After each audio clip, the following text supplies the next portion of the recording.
सा ऐसा अधिकारी है जो नहीं चाहता और अपने आप को वो सरकार से भी ऊपर समझता है। 12 बजे रात को हम लोग मना करते रह गए सर, इतनी बारिश में हम लोग कहाँ जाएंगे। ये संघर्ष बहुत लंबा हो गया, कम से कम अब तो त्वरित न्याय होना चाहिए। 69,000 शिक्षक भर्ती मामले में 6800 ओबीसी और दलित अभ्यर्थी अपनी लड़ाई लड़ रहे हैं। मुख्यमंत्री योगी आदित्यनाथ के आश्वासन के बाद हाईकोर्ट के फैसले के बावजूद SCERT कार्यालय के बाहर धरना चल रहा है। रात में पुलिस ने इन्हें यहाँ से हटाया था, लेकिन एक बार फिर से ये सभी यहाँ आकर के डट गए हैं। आपकी मांगे तो वही हैं जिद पर कहा जा रहा है कि आप लोग जिद पर अड़ गए हैं। कोई जिद नहीं है, एक जो संवैधानिक हक है हमारा और जिसको अब हाईकोर्ट ने कह दिया है कि 69, अब देखिए ये बात किसी से छिपी नहीं है कि 69,000 शिक्षकों की भर्ती में आरक्षण का घोटाला हुआ है। ये बात राष्ट्रीय पिछड़ा वर्ग आयोग जो मोदी जी ने संवैधानिक शक्तियाँ दी उसको उन्होंने कह दिया। उत्तर प्रदेश के मुख्यमंत्री ने पहले 23 दिसंबर 2021 को मान लिया, उसके बाद अभी दोबारा हाईकोर्ट के जजमेंट के बाद भी मान लिया कि जो गड़बड़ियाँ हुई हैं उनको हम ठीक करेंगे। सवाल ये उठता है कि अगर इतने सारे लोग करें, हाईकोर्ट कह रहा है कि गड़बड़ियाँ हुई हैं उसको ठीक करो, सरकार कह रही है कि गड़बड़ियाँ हुई हैं उसको ठीक करो, तो बेसिक शिक्षा विभाग में कौन सा ऐसा अधिकारी है जो नहीं चाहता और अपने आप को वो सरकार से भी ऊपर समझता है। दूसरा दिन है जिनको आप 4 साल से वेतन दे रहे हैं, आप ये तो एक्सक्यूज़ नहीं बना सकते कि उनका डेटा हमें इकट्ठा करने में टाइम लग रहा है। हर महीने की आप उनको सैलरी निर्गत कर रहे हो और डिजिटली कर रहे हो आप। अभी तो आप रोना रोते हैं डिजिटल हाजिरी के लिए। तो अगर इतने अपडेट हैं आप कि डिजिटल हाजिरी ले लेंगे, जो बाढ़ में अध्यापक स्कूल पहुँचेगा उसको ऑब्सेंट कर देंगे आप, तो एक चयन सूची जिस पे आप 4 साल से वेतन निर्गत कर रहे हैं उनका आंकड़ा सार्वजनिक करने में आपको क्या समस्या आ रही है। पूरी सूची इनके पास है सर, केवल इनको उसमें से गलत नियुक्तियों को अलग करके सही नियुक्तियों को अंदर करना है। आप लोग अनिश्चित काल के लिए यहाँ पर बैठे हुए हैं? बिल्कुल अनिश्चित काल के लिए। रात में क्या हुआ आप लोगों के साथ? रात में 12:40 पे, पहले शाम को पुलिस आई, हम लोगों ने निवेदन किया कि सर हमारे पास कोई संसाधन नहीं, हम लोग कहीं जाएंगे नहीं, यहीं रहने दिया जाए। ये हुआ कि बरसात का मौसम, हम लोगों ने कहा कि हम लोग झेल लेंगे, 4 साल से झेल रहे हैं, एक दिन और सही हो सकता है ये हमारी आखिरी रात हो जो संघर्ष में बीते। तो ये कहा गया कि ठीक है आप लोग यहाँ रहिए। 12:40 पे रात में पता नहीं ऐसा कौन सा आदेश ऊपर से आया, कहाँ से आया मुझे नहीं पता। उस आदेश के बाद प्रशासन के लोग यहाँ पे आए। सबसे पहले जो हमारी ये बहनें हैं इनको जबरन गाड़ियों में भरा गया। हम लोगों ने पूछा कि कहाँ ले जा रहे हैं, कोई कुछ बताने को तैयार नहीं था, किसी ने नहीं बताया कि हम ले कहाँ जा रहे हैं। इनको हटाने के बाद हमारे भाइयों को जबरी पकड़ के बसों में ठूस के जात सूचक गालियाँ दे के बसों में भरा गया और ले जाके बादशाह नगर रेलवे स्टेशन पे कैदियों की तरह वहाँ पर भूसे की तरह भरा गया और वहाँ पे पुलिस का पहरा लगा दिया गया कि कोई यहाँ से हिलना नहीं चाहिए। हम लोगों ने बहुत मेहनत की कि नहीं साहब यहाँ मत रोकिए हम लोगों को। अच्छा अगर नहीं आपको बर्दाश्त है तो आप इको गार्डन ले चल के छोड़ दो, जहाँ 4 साल जेल में रहे, अपनापन भी लगेगा। लेकिन उन्होंने वहाँ पे कैद करना ज़्यादा ज़रूरी समझा क्योंकि उनको पता था कि यहाँ ये कुछ कर नहीं पाएंगे और वहाँ इको गार्डन में तो प्रदर्शन भी कर लेंगे और सुबह फिर प्रदर्शन शुरू हो जाएगा। तो छोड़ा कब आप लोगों? सुबह हम लोग किसी तरीके से चुपके वहाँ से निकले हैं और जब मैक्सिमम लोग निकल गए तो जब उनको पता चला कि लोग निकल गए तो उन्होंने जो बचे लोग थे उनको भी छोड़ दिया।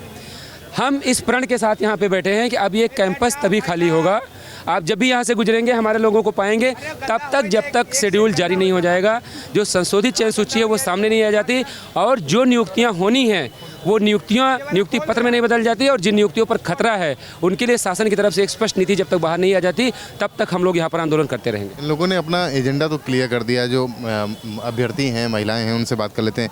क्या कहेंगी, आप लोगों को यहाँ से हटाने की कोशिश की गई, कब आए आप लोग? सर हम लोग 12 बजे रात को एकदम बहुत तेज़ बारिश हो रही थी। उस बारिश में पता नहीं कौन सा आदेश आया कि वो 12 बजे रात को लोग हम लोग को हटाने का कोशिश किए। ये नहीं सोच लो कि 6 बजे हटाना है तो हटा दें हम लोग को। 12 बजे रात को हम लोग मना करते रह गए सर, इतनी बारिश में हम लोग कहाँ जाएंगे। तो बोल रहे हैं कि नहीं आप लोग को यहाँ नहीं रहना, आप लोग कहीं भी जाओ। हम कहीं इतनी रात को कहाँ जाएंगे, हम लोग नहीं जाएंगे कहीं भी। तो बोल रहे हैं नहीं आप लोग को नहीं रहना तो नहीं रहना है। तो ये लोग हम लोग को गाड़ी में भर के और ले गए लोग, एक होटल पर हम लोग को ले जाके लोग छोड़ दिए। तक बैठी रहेंगी आप लोग यहाँ पर सर? जब तक हम लोग का शेड्यूल जारी नहीं हो जाता तब तक हम लोग बैठे रहेंगे। घर से कह के आई हैं आप लोग या बैठे रहेंगे? कहाँ से आई हैं आप? जी सर, मैं अनु पटेल मिर्ज़ापुर से आई हूँ। अब मिर्ज़ापुर डिस्ट्रिक्ट कितना पिछड़ा हुआ है ये तो किसी को बताने की ज़रूरत नहीं। ऐसे जिले से हम लोग पढ़ के किस तरीके से यहाँ तक पहुँचे थे, लेकिन इसलिए नहीं कि हम लोग लखनऊ की सड़कों पे बैठ के संघर्ष करें 6 साल से। ये संघर्ष बहुत लंबा हो गया, कम से कम अब तो त्वरित न्याय होना चाहिए। अब तो डबल बेंच ने भी मान लिया है कि अधिकारियों ने आरक्षण घोटाला किया था। तो जब आरक्षण घोटाला हुआ है, हमारे पास आर्डर आ गया है, माननीय मुख्यमंत्री जी मान लिए, उप मुख्यमंत्री जी मान लिए, फिर किस बात की देरी है? ये फिर से देर इसलिए कर रहे हैं कि फिर कोई वर्ग जाए, सुप्रीम कोर्ट जाए और स्टे ले और हम लोगों को देरी हो नियुक्ति में। देखिए ये लोग अपनी बातों को कह रहे हैं, आगे बढ़ेंगे। बारिश हो रही है, बारिश से परेशानी नहीं होती है आप लोगों को यहाँ पर बैठे हुए हैं? परेशानी कैसी सर बताइए, दिन रात हम लोग यही इसी उम्मीद में उम्मीद में है सर कि सरकार कब हम लोग को नियुक्ति दे और हम लोग अपने विद्यालय पहुँचे सर।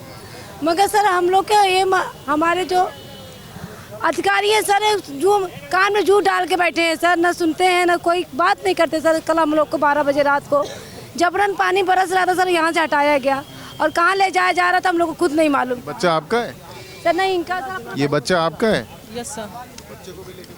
सर तो बच्चे को कहाँ छोड़े सर, बच्चे हमारे तो बच्चे को लेकर ही। कहाँ से आई हैं आप लोग? सर मैं वाराणसी से हूँ, महिमा कुशवाहा। Yes sir. बच्चे को भी लेकर के आप लोग बैठे रहेंगे?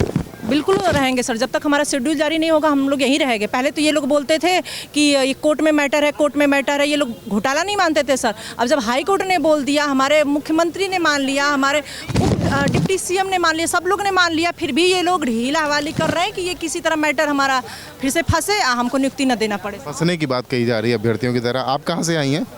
मेरा नाम अर्चना शर्मा है, मैं अयोध्या से आई हुई हूँ। आप लोग भी, बारिश भी हो रही है, आप लोगों को हटाने की कोशिश भी हो रही है? हमारे बारिश में, गर्मी में, ठंडी में हमारे 5 साल बीते हैं सर, और अभी भी सरकार हीला हवाली कर रही है। बेसिक शिक्षा विभाग के अधिकारी हीला हवाली कर रही है। माननीय न्यायालय का आदेश आ चुका है, सोचिए उससे बड़ा कोई नहीं होता सर, लेकिन उसके आदेशों का भी पालन नहीं किया जा रहा।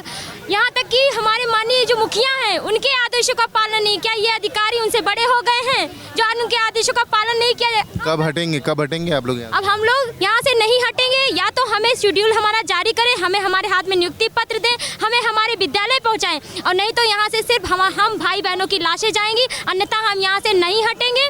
ये सरकार बहुत मनमानी कर चुकी है, हमारे आरक्षण को, हमारे हक अधिकार को खाई है। अब ये हम नहीं करने देंगे। एक बार हम लोग से गलती हुई कि हमने इनकी बात को माना, लेकिन अब दोबारा नहीं करेंगे ऐसा।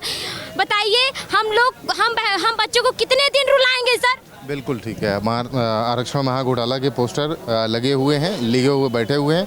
अपने बच्चों के साथ भी कुछ अभ्यर्थी यहाँ पर बैठे हुए हैं, और जो महिलाएं हैं, जो महिला अभ्यर्थी हैं वो बैठी हैं, पुरुष अभ्यर्थी पीछे बैठे हुए हैं। रात में इन लोगों को यहाँ से हटाने की कोशिश की गई थी, पुलिस यहाँ से इनको लेकर के गई, लेकिन धीरे धीरे करके एक बार फिर से SCERT कार्यालय के बाहर लखनऊ में ये अभ्यर्थी यहाँ बैठ गए हैं। इनके पक्ष में हाईकोर्ट की तरफ से, लखनऊ बेंच की तरफ से फैसला आया है। अब ये जिद पर अड़े हुए हैं कि जो फैसला आया हुआ है उसको जल्द से जल्द पूरा किया जाए, उसको इम्प्लीमेंट किया जाए, और यही इनकी लड़ाई है, तभी इनको न्याय पूरा मिलेगा, ऐसा इन सभी का कहना है।